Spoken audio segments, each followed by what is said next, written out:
Well, all right. We're on lesson 20 in book 3 of beginning rock guitar. And these are really useful chords. We've done A7 before. We've done, the A7 down here. We've done the D7 here. And we've done the A7 bar chord, D7 bar chord.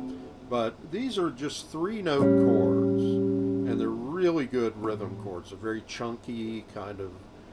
Sometimes 3 notes comes out better in a big ensemble than 6, because 6 notes can be kind of mushy. 3 notes are more, concise. So I'm just going to go through it. I'm going to count third and fourth beats. It's a triplet count, moderately slow. And so I'm going to start it, and you can play along with me. I'm going to go through the whole 12-bar blues, not going to do any repeats, and then I'll talk about what to work on with these chords and getting them right, okay? So 3, 2, 3, 4, 2, 3.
All right.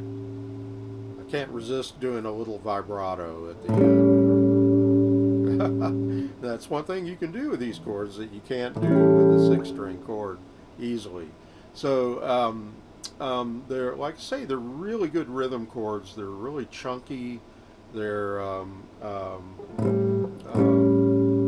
they're quick. You can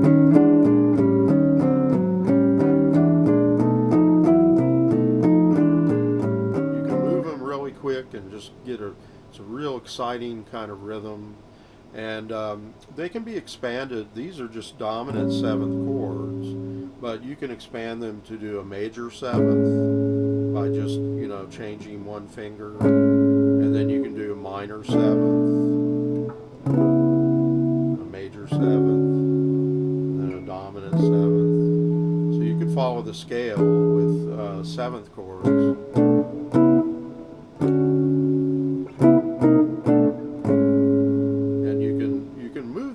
Quickly, but for our purposes here, we're just doing basically 3 chords. If you look at the bottom, the charts at the bottom of the page, you have A7, that's 5th fret of the 6th string, and then second finger, skip a string to the 4th string, 5th fret, and then pinky on the 6th fret of the 3rd string. Now, your first instinct might be to grab that 3rd string note with your 3rd finger. And it kind of makes sense because 2nd and 3rd fingers, they're really close together.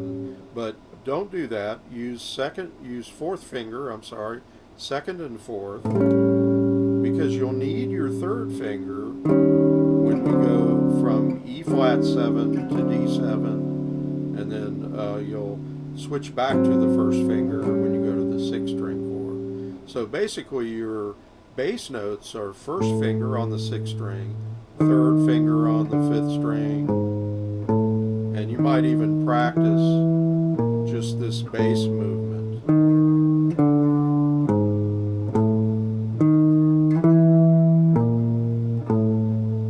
So we're either going a half step under the chord or or 1 fret above the chord to the chord.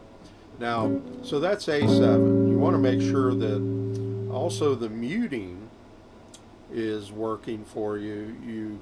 I use mainly my first finger, and I don't have it like flat, because I'm kind of coming around the second finger, and it's a little bit arched. So the part of my first finger at the base, around where the first string is muting the first string. Now I can mute the second string too, but I'm really using my pinky to mute the second string. My pinky is kind of leaning toward the second string to mute it, and then the tip of my first finger is pressing the sixth string, but I'm touching the fifth string. You want to make sure you don't press so hard that you're pressing both the sixth and the fifth string, or you're going to get this kind of sound, which could be interesting in certain kinds of jazz, but not so much in a 12-bar blues. So you want to make sure you're muting that. Instinctively, your hand may just want to press really hard and get that extra note. So now when you go to the D7, and you might just try the A7 until you get the muting down, and you should be able to hit all 6 strings and just hear those 3. And then when you go to D7, it's really, you're going to go from E flat 7 to D7. So when you go from A7 to E flat 7, 2 and 4 stay the same. You're just changing to third finger on the 6th fret, and then you're moving all 3 of them a half step this way. So like, and then a half step back to A7. So it is a little bit confusing, but on the 5th string bass notes, I use my first finger, and it's really a little more flat. Well, I don't know. I mean, it's not flat, but, and then, so I'm muting the first 2 strings, and also the pinky is leaning again on the 2nd string. Because in all 3 of these chords, we don't really want the first or the 2nd strings to ring. And when you're on the 6th string chord, you don't want the 5th string to ring. When you're on a 5th string chord, you don't want the 6th string to ring. Okay?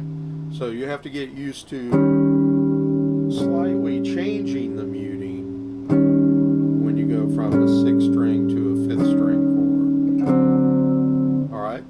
So I'm going to go through the changes, just hitting them once each without doing the whole rhythm. And you can follow along with me here.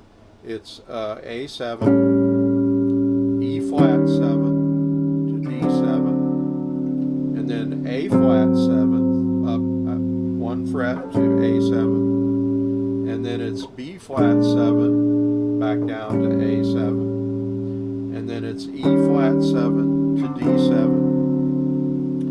and then you go D flat 7 to D7, and then you go A flat 7 to A7, and then you have B flat 7 to A7, and then you have E flat 7 up to E7, and then you have E flat 7 to D7, and then A flat 7 to A7, and then E flat 7 to E7, and then B flat 7 to A7, and then you have A flat 7 to A7 to end it. Okay, so that's just going through, hitting each chord once, and I'll play it one more time.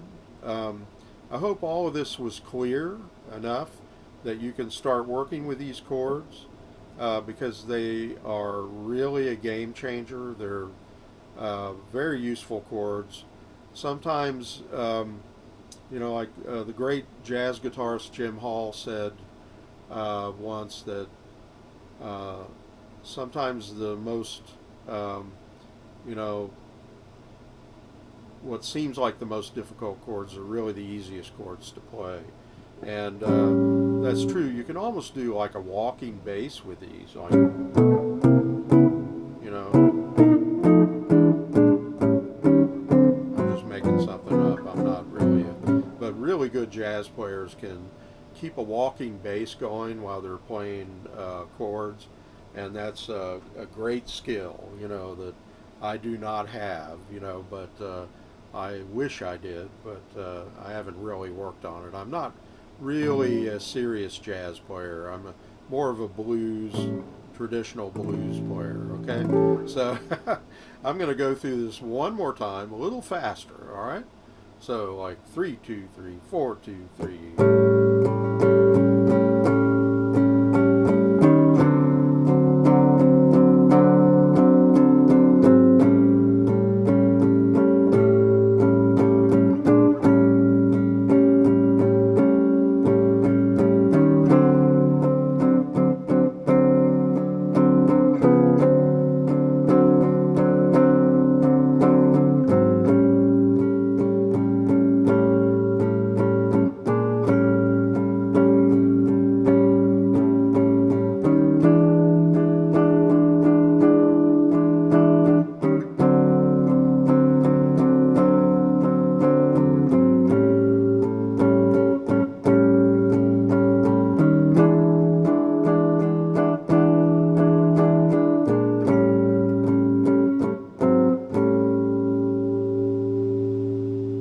All right, so have fun with that. That's uh, really good rhythm for 12-bar blues, and good chords to know.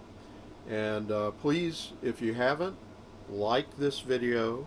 Please do that first, and then if you haven't subscribed, then subscribe to John Hedger Guitar Studio, and look up John Hedger Guitar Studio on Instagram.